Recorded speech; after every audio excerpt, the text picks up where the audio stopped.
Hello friends, welcome to my channel extreme movie explainer. आज हम explain करने वाले हैं Furiosa a mad Max saga. ये मूवी 2024 में रिलीज हुई थी। मूवी की स्टार्टिंग में एपोक्लिप्टिक वर्ल्ड दिखाया जाता है और इस समय अब दुनिया आधे से ज्यादा खत्म हो चुकी है और अब चारों तरफ मिट्टी ही मिट्टी रहती है। और अब यहाँ पर बेसिक रिसोर्सेज जैसे कि खाना पीना, फल, पेड़ पौधे, पानी आदि अब ज्यादा कुछ नहीं बचा है। तभी हमें अब फुरियोसा को दिखाया जाता है।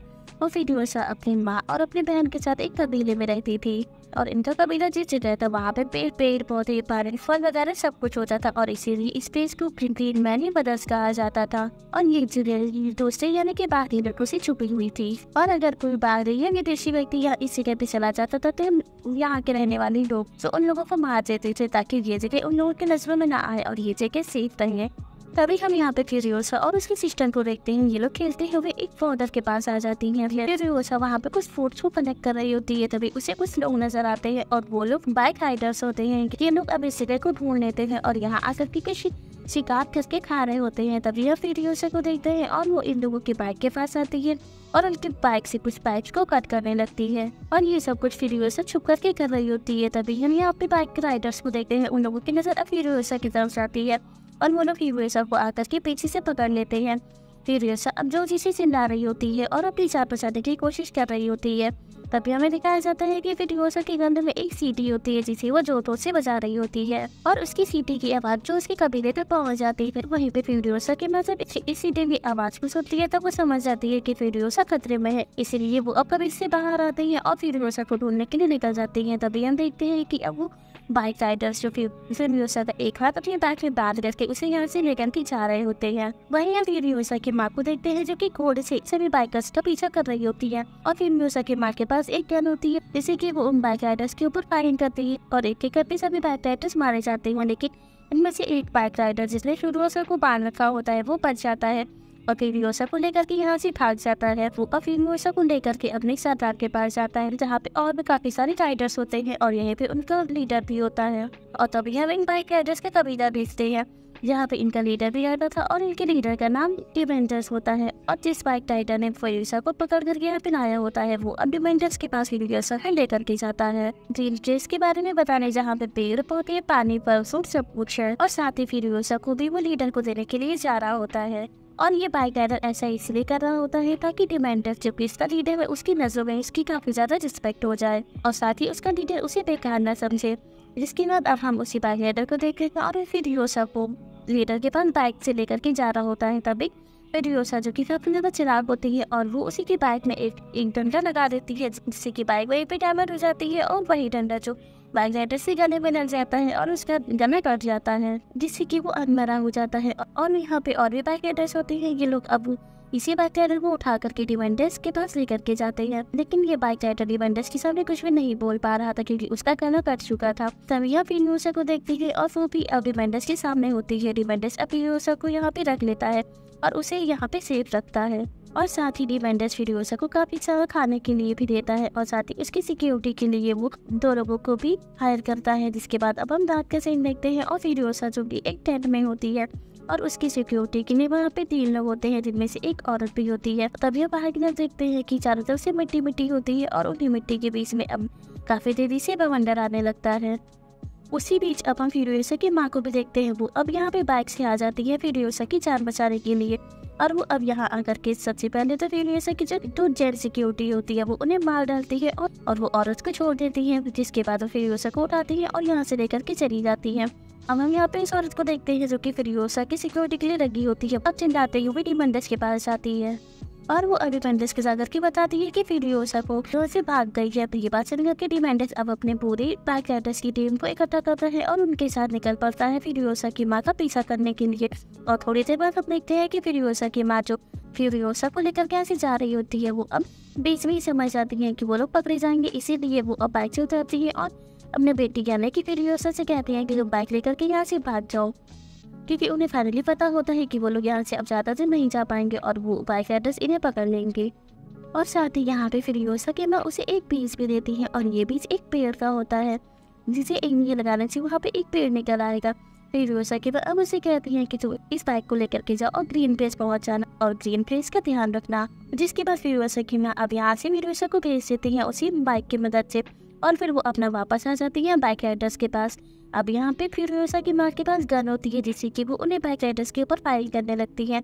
और वहीं दूसरी तरफ फ्यूरियोसा जो गोली की आवाज़ सुन करके अब वहाँ से वापस आ जाती है अपने माँ के पास, और वो अपने माँ को देख करके काफी जोर जोर से रो रही होती है, क्योंकि बाइक राइडर्स की लीडर यानी कि डिमेंडस ने फ्यूरियोसा की माँ को पकड़ लिया होता है और उसे लकड़ियों से बांध करके उसे जला रहे होते हैं। ये चीज देख करके फ्यूरियोसा काफी ज्यादा रो रही होती है।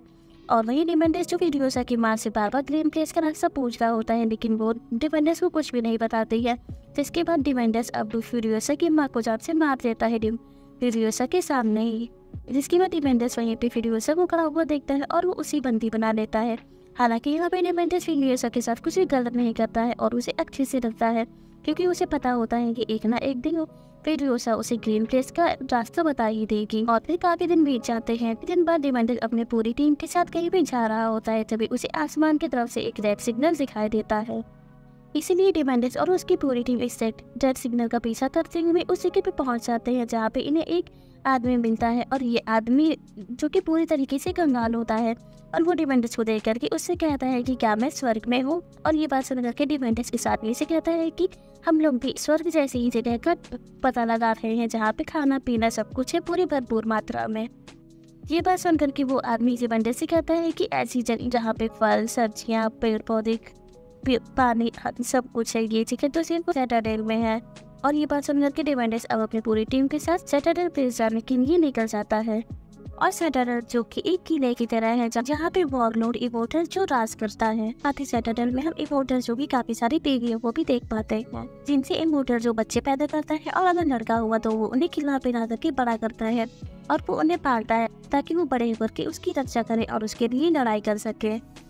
और अगर लड़की होती है तो फिर वो उन्हें मार डालता है। और साथ ही हम यहाँ पे इमोर्टल जो कि एक वॉर बॉयज की काफी बड़ी आर्मी भी देखते हैं, और इन बॉयज का माइंड इस तरीके से वॉश किया जाता है कि अगर वो लोग इमोर्टल जो के लिए लड़ते हुए मरेंगे तो फिर उन्हें जन्नत नसीब होगी। जिसके बाद अब हम डिमेंडस को देखते हैं और वो अब अपनी पूरी टीम के साथ सेटाडेल पहुंच जाता है, और वहां आकर के वो इमोर्टल जो को फाइट करने के लिए ललकारता है। इमोर्टल जो अब डिमेंडस की चैलेंज को एक्सेप्ट कर लेता है। जिसके बाद अब हम इमोर्टल जो और डिमेंडस की दोनों की आर्मी को लड़ते हुए देखते हैं। इमोर्टल जो की आर्मी जो कि काफी ज्यादा ताकतवर होती है, इसीलिए वो डिमेंडस की आर्मी के ऊपर भारी पड़ने लगती है, और डिमेंडस और उसकी पूरी टीम अपनी जान बचाने के लिए उन लोगों को यहाँ से भागना पड़ता है।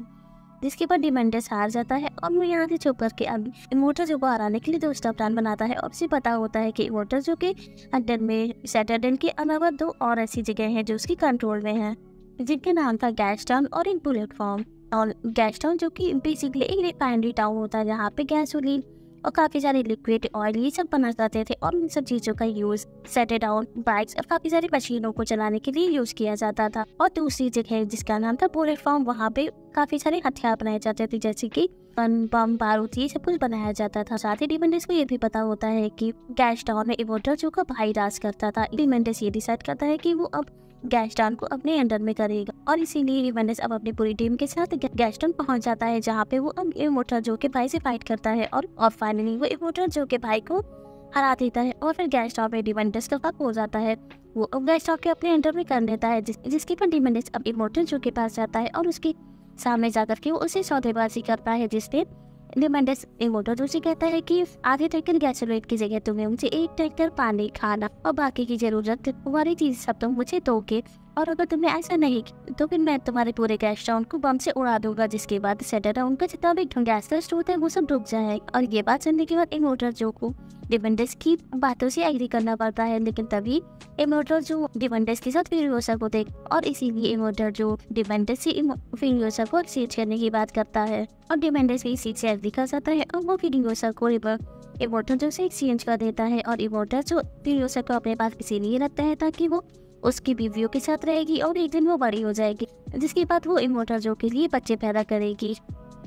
और अब ऐसे ही करके थोड़े दिन बीत जाते हैं। हम फ्यूरियोसा को देखते हैं जो एक दिन इमोर्टल जो की कैद से भाग जाती है। उसने अपने बाल को कट कर लिया होता है। के बाद वो सेटाडेल में ही रहती है और एक गूंगा लड़का बन करके वो एक मैकेनिक का काम सीखती है। और अब ऐसे ही करके काफी साल बीत जाते हैं। फ्यूरियोसा अब एक गूंगा लड़का बन करके सेटाडेल में ही मैकेनिक का काम करती थी, और इसी के साथ फ्यूरियोसा अब थोड़ी सी बड़ी भी हो गई थी।